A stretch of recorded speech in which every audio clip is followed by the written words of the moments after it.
আসসালামু আলাইকুম। আশা করি সবাই ভালো আছেন। আমিও ভালো আছি। অনেক দিন পর কাজ করতে পেরে অনেক খুশি লাগতেছে মনটা।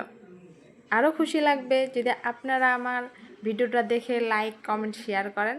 তা এখন আসি মূল বিষয়ে। আমার ছোট্ট বাচ্চাটা সকাল সকাল ঘুম থেকে উঠে পড়েছে।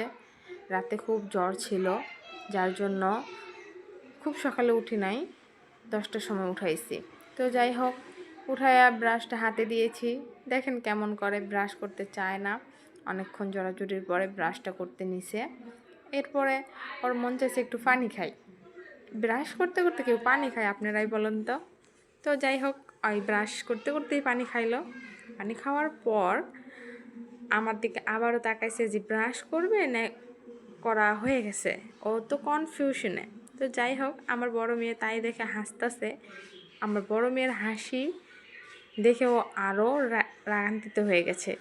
কি বলবো, ওই আমার বড় মেয়ের দিকে বড় বড় চোখ করে তাকাইছে যে ও হাসতেছে কেন।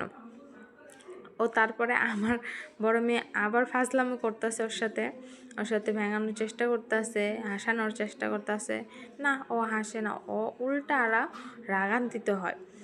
ও এমন অ্যাটিটিউড নিয়ে দাঁড়িয়ে থাকে যে কি বলবো, ও যদি বড় হতো, আমার বড় মেয়েকে যে কী করতো। ও কিন্তু অনেক জেদি। আমার যে আগের 2টা মেয়ে আছে, এই 2টা মেয়ের থেকে ওর জেদটা অনেক বেশি। তো ওর সাথে আমরা কিছুই বলতে পারি না, সেরকম কী করে আমরা ওর আবদার মতোই চলার চেষ্টা করি। তো যাই হোক, আপনারা সবাই দোয়া করবেন আমার বাচ্চাটার জন্য। আমার বাচ্চাটা খুবই অসুস্থ, কালকে রাত থেকে জ্বর জ্বর হলেও কিসে ও একটু না ওষুধ খাইতে চায় না, এই জন্য টেনশনটা বেশি। তো যাই হোক, আপনারা আপনাদের মতো করে আমার বাচ্চার জন্য একটু দোয়া করবেন। এটাই। আলহামদুলিল্লাহ, সবাই ভালো থাকবেন। আশা করি সবাই কমেন্ট শেয়ার আর একটা ফলো দিয়ে যাবেন।